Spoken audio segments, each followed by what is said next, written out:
വരുന്നു. നിലമ്പൂരിലെ മുൻ എം.എൽ.എയും തൃണമൂൽ കോൺഗ്രസ് നേതാവുമായ പി വി അൻവറിന്റെ വീട്ടിൽ ഇഡിയുടെ റെയ്ഡ് നടക്കുകയാണ്. ഡ്രൈവർ സിയാദിന്റെ വീട്ടിലും ഇഡിയുടെ പരിശോധന തുടരുകയാണ്.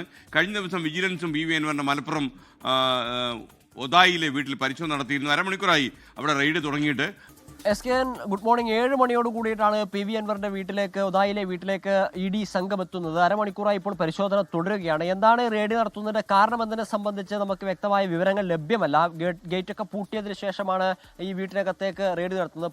പുറമേ നിന്ന് ഒരു ആക്സസ് അതിലേക്കില്ല. പക്ഷേ കഴിഞ്ഞ ദിവസം ഈ പി വി അൻവറിന്റെ പല വീട്ടിലും പാർക്കിലും ഉൾപ്പെടെ പല സ്ഥലങ്ങളിലും വിജിലൻസ് റെയ്ഡ് നടത്തിയിരുന്നു. ഒരുപാട് നാളുകളായിട്ട് പി വി അൻവറിന്റെ വീട്ടിലും പാർക്കിലും പി വി അൻവറിന്റെ പണമിടപാടുമായി ബന്ധപ്പെട്ട പലതരത്തിലുള്ള പരിശോധന പല സംഘങ്ങളുടെ നേതൃത്വത്തിൽ നടക്കുന്നുണ്ട്. അതിന് തുടർച്ചയായിട്ടാണ് ഇത്തരത്തിലൊരു പരിശോധന നടക്കുന്നത് എന്ന് വേണം നമുക്ക് കരുതാൻ. ഈ നേരത്തെ വിജിലൻസ് നടത്തിയ പരിശോധനയിൽ KFCയിൽ നിന്നൊരു 12 കോടിയോളം രൂപ പി വി അൻവർ വായ്പയായി എടുത്തിരുന്നു.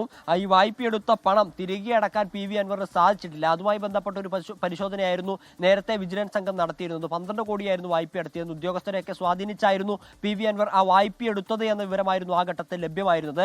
അത് പലിശ ഉൾപ്പെടെ 22 കോടിയോളം ഒക്കെ തിരിച്ചടയ്ക്കാനുള്ള ഒരു ഘട്ടമെത്തിയിരുന്നു. പി വി അൻവർ പണം തിരിച്ചടയ്ക്കാത്തതിനെ തുടർന്നായിരുന്നു ആ ഘട്ടത്തിൽ വിജിലൻസ് പരിശോധന നടത്തിയത്. എന്നാൽ ഇപ്പോൾ അതിന്റെ പേരിലാണ് പരിശോധന നടത്തുന്നത് എന്ന വിവരങ്ങൾ ലഭ്യമല്ല. നേരത്തെ പലതരത്തിലുള്ള കക്കാടംപൊയിലിലെ പി വി അൻവറിന്റെ പാർക്കിൽ ഉൾപ്പെടെ പരിശോധന നടത്തിയിരുന്നു. അനുമതിയില്ലാതെയാണ് അവിടെ പാർക്ക് നിർമ്മിച്ചത്. പരിസ്ഥിതിയുടെ പലതരത്തിലുള്ള പ്രശ്നങ്ങൾ ഉണ്ട് എന്നതിനെ സംബന്ധിച്ച പരിശോധനകളൊക്കെ നടത്തിയിരുന്നു. ഇതുമായി ബന്ധപ്പെട്ട പരിശോധനകളും കാര്യങ്ങളും ഒക്കെ തുടരുമ്പോഴാണ് ഇപ്പോൾ ഇ സംഘം എത്തിയിരിക്കുന്നത്.